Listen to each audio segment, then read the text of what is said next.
సంపూర్ణ మద్య నిషేధం హామీతోటి అధికారంలోకి వచ్చిన వైఎస్ఆర్ కాంగ్రెస్ ప్రభుత్వం ఢిల్లీ ప్రభుత్వాన్ని మించిన మద్యం స్కామ్ చేస్తోందని, ఢిల్లీ ప్రభుత్వం స్కామ్ విలువ 100 కోట్లయితే ఆంధ్రలో తాడేపల్లి ప్యాలెస్ కేంద్రంగా జరుగుతున్నటువంటి స్కామ్ విలువ 50,000 కోట్ల రూపాయలకు పైనే అని జనసేన నాయకులు పీతల మూర్తి యాదవ్ అన్నారు.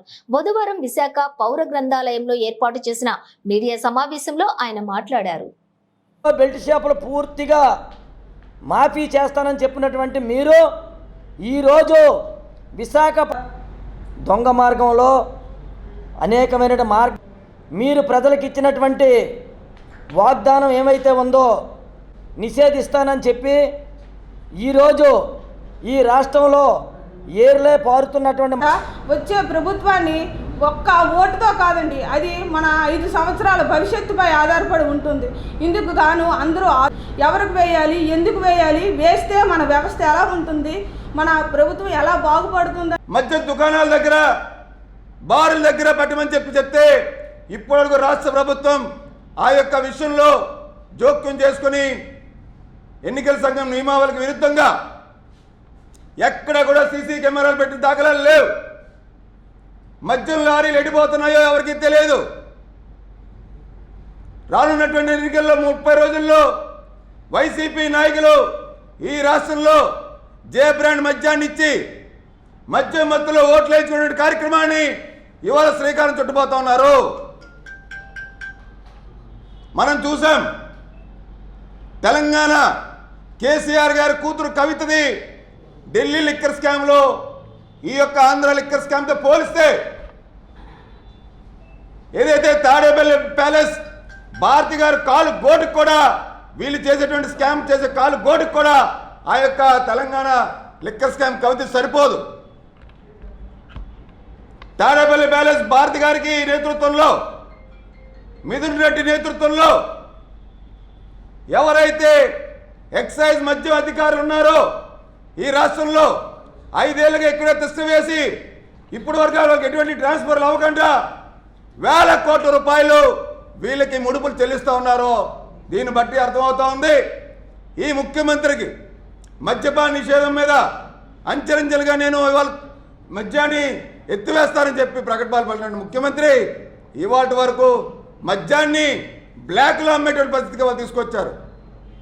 నాణ్యమైన మద్యం ఎక్కడ దొరకదు వైన్ షాపుల్లో.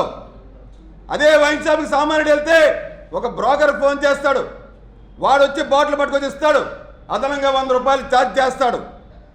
అంటే మన ఆడబిడ్డలు ఆంధ్రాలో ఉన్నటువంటి తెలుగు మహిళలు తాలిబొట్టలు తాకట్టు పెట్టి వాళ్ళు మద్యం తాగుతూ ఉంటే జగన్మోహన్ రెడ్డి చూసి సునకానంతో ఒక సైకోలాగా ఆనందిస్తూ 1,000 కోట్ల రూపాయలు ఇవాళ మద్యం వ్యాపారాన్ని అడ్డం పెట్టుకుని దోచుకొని ఈ రాష్ట్రాన్ని మధ్యాంధ్రప్రదేశ్గా మార్చేశాడు.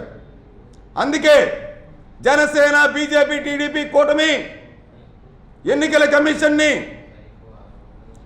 కమిషన్ అధికారుల్ని ఒకటే కోరుతా ఉంది, దయచేసి అనధికారికంగా రన్ అవుతున్నటువంటి బార్లన్నింటి మీద వెంటనే సీజ్ చేయాలి.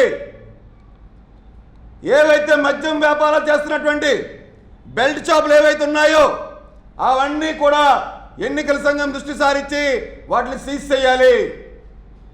ఈ రాష్ట్రంలో మద్యం తయారీ అయినటువంటి డిస్టరీస్ దగ్గర పూర్తి స్థాయి ఎన్నికల సంఘం నిఘా పెట్టాలి. మద్యం నిల్వలు ఎవరెవరి దగ్గర ఉన్నాయో వాళ్ళ మీద క్రిమినల్ కేసులు పెట్టాలి.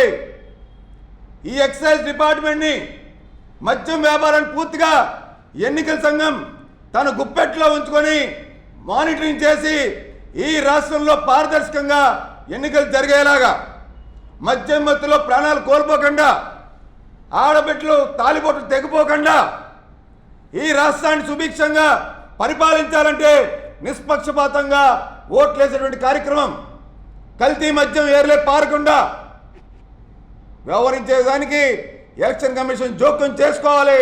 అంతేకాకుండా ఎక్సైజ్ కమిషనర్ వివేక్ యాదవ్ ఎవరైతే ఉన్నారో,